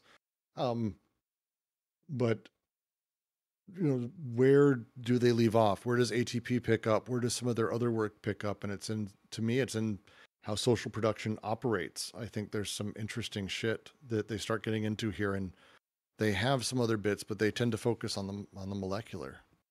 The socialist thing is what fascinates me, I think, the most. Desire machines, I get, and I think there's a thing that is I don't want to say unchangeable there, but like I get that, and I don't want to talk about that. I get it. It's the productive elements. These things are going, but I keep going back to that. The core idea of logic of sense is counteractualization. That is the revolutionary potential of anyone to actually change how meaning operates, which is the power we have. We cannot move bodies. We cannot control things. It is not a fate versus non-fate. It isn't even a splitting of the two. It's that by shifting meaning, we immediately, that is the place where we have power, where we actually can change how things are organized in the future. Like the ability for me to place a new machine to create that line of escape, that's through counteractualization. And there's a lot of power in that. And putting it in terms of AO, right? One thing that's a consistent focus we're seeing is that whether we're going to call it schizophrenic deterritorializing decoding or the revolutionary versus reactionary potential of such things, which probably moves the conversation a little bit forward on that term, right? Because Mm-hmm. I've kind of put the horse before my own cart. Because I think a lot of the decoding and deterritorialization that we're seeing in the socius, especially with capital versus the BWO, it made sense to me why they're going to focus on that more as they go, because it does come into, I think, a lot of question of how this, right? Why does capital's facilitation of deterritorialization reinforce repression as opposed to the BWO enabling an escape, Mm. right? To put it in kind of terms of question, I think that's one of the big things we've got to focus on. Yeah, I agree. It's there are always holes. Like the edge of everything, the edge of the socialist. It's not non-permeable. We just can't escape. Not under our own weight or powers. We have to find the pieces that we can lay in order for the rocket ship to be built. But once it's built, others can do the same. The holes exist. It's waiting for us to go through them. We just need to figure out how to build the arrangement that enables it that enables it to continue on. That and not to go back to Christian versions of things, but I always love linking back the story of Christ where he had everyone with fish and bread. It wasn't that he sat there and he miraculously gave everyone fish and bread. It's that he realized, like most people do, that there is enough for everyone if everyone were to just distribute it. and all he needed to do was be the first. And he got one person to do it, and then multiple others, and that knock-on effect became a holy shit, we can actually just feed each other. We don't have to deal with this bullshit that we're in. That moment is, to me, a great example of this. Yep. I've always appreciated that story from a British perspective, because I believe that's the origin of fish and chips. That's a fucking terrible joke. That's a fucking terrible joke, and I'm going to end this. It's so bad that I'm ending the talk, and that's it. And I'm going to make sure that I repeat it, and I'm going to edit it so that way the joke plays 6 times in a row on this podcast. It's going to end. I'm going to turn that joke into a techno song, so that way you feel embarrassed forever that you told it. Oh, good Lord. Oh, that's I'm so so proud of awkward. that too. I came up with it just now when you were.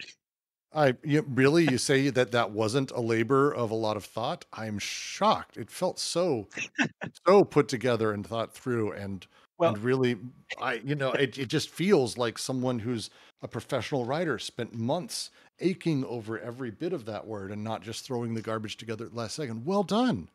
Well done. Well you, done. you can call me Long John Silver because that joke was Fucking fish and Christ. Oh my God. We're going to end it here. We're ending it here. Thank all of you very much for joining us on this lovely time. We will continue next week. We are at the mid paragraph next week of 343. I'm going to make a little mark and a comment. Come on, Brooks. Where's the comment button in my stupid PDF? Add note. We are going to here on the 17th. Wow, nice. We're burning through this. Good shit. Not bad. I start something in that's paragraph Don't two. start. Don't give me another goddamn joke. Oh no, I will kick you from the the server if stars you of give my me another jokes, right? fucking joke. I'm gonna kick you from the goddamn server. God damn it. Oh, I can't handle anymore. Yeah, they don't get Thank better all of from there, you. do they? Just get worse. I mean, that presumes there's a good. This is the fun part of terrible as a representation, is it naturally is just awful. Well, that's the difference between Sisyphus and me. Sisyphus, it can at least go uphill. Me, I just keep going downhill. This is true. This is so fucking true. All right, that's it. I'm out of here. Thank all of you for joining. We will continue next week. Don't hesitate to write continuing questions in the Anti-Oedipus chat.